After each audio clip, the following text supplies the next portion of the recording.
Hello दोस्तों, स्वागत है आपका हमारे चैनल पे। आज मैं जो कहानी लाई हूँ उसका शीर्षक है डर। तो आइए सुनते हैं कहानी। आधी रात में माँ की नींद खुल गई थी और बेटे को बहू के कमरे के बजाय अपने बिस्तर पर बच्चों की तरह आड़ा तिरछा हुआ लेटा पाकर आज फिर उसका दिल आशंकाओं से भर उठा था। बेटे के सर के नीचे एक तकिया लगा, उसके माथे को सहलाते हुए वह धीरे से बुदबुदाई, अब तो कुछ परेशान सा रहता है। नहीं माँ। शायद माँ के स्पर्श से बेटे की कच्ची नींद भी खुल गई थी और वह करवट ले माँ के करीब आ गया। पिछले महीने पति के गुजर जाने के बाद अब उन्हें भी गहरी नींद कहाँ आती थी। रातें तो यूं ही आंखें मूंद हल्की झपकियों में ही कट रही थी। ऊपर से बेटे की ये बेचैनी। आजकल जाने कब तो मेरे बिस्तर पर आकर सो जाता है। बहू से नाराज है क्या? नहीं माँ। किसी अपोत की तरह माँ से लिपटने की कोशिश करता है, इस सवाल को भी वो टाल गया। माँ ने वही बिस्तर से सटे मेज पर रखे तांबे के लोटे से एक घूंट पानी पीकर लोटा वापस मेज पर रख दिया था और बिस्तर पर लेटने के बजाय एक तकिए का सहारा ले दीवार से अपनी पीठ टिका बैठ गई थी। फिर क्या बात है बेटा? कुछ भी नहीं माँ। माँ की गोद को छोटे बच्चों की तरह बाहों में भरने की कोशिश करता वह उसके हर सवाल को खारिज कर गया था। बेटा बता ना, तेरी बेचैनी देख मेरा दिल घबराता है। उसने बेटे का सर अपनी गोद में रख लिया था।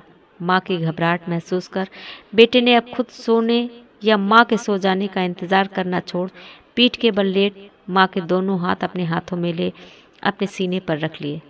माँ, आपको याद है जब मैं बड़ा हो रहा था पापा ने मेरा कमरा अलग कर दिया था।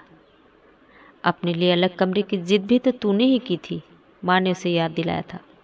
हाँ, लेकिन तब आप मेरे सो जाने के बाद उस कमरे में आकर मेरे माथे को सहलाती, अक्सर बिस्तर पर ही सो जाया करती थी।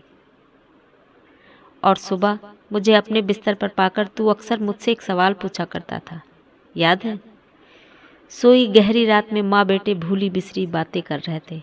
हाँ याद है। अच्छा तो बता, क्या पूछता था? सुबह की कही कितनी ही बातों को शाम तक भूल जाने वाले बेटे को बरसों पुरानी वो बात कहाँ याद होगी? ये सोच माँ मुस्कुराई थी। यही कि क्या आप पापा से नाराज हो? बेटे की अद्भुत याददाश्त क्षमता से रूबरू होती माँ का निस्तेज होता चेहरा अचानक एक अद्भुत मुस्कान के साथ कमरे की मध्यम रोशनी में भी जगमगा उठा। हाँ, पर बेटा तुझे ऐसा क्यों लगता था?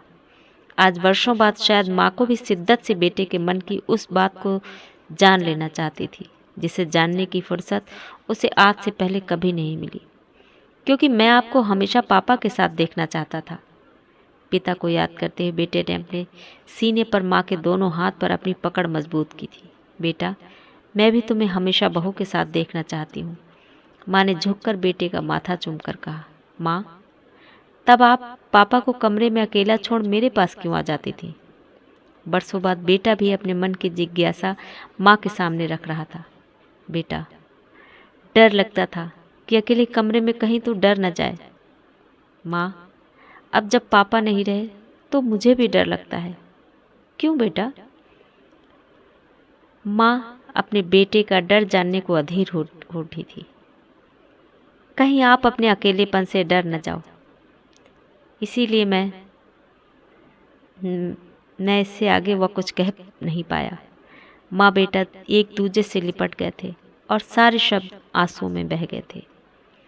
तो ये थी हमारी आज की कहानी। अगर पसंद आए तो प्लीज़ कहानी को लाइक करें और चैनल को सब्सक्राइब ज़रूर कर लें। धन्यवाद।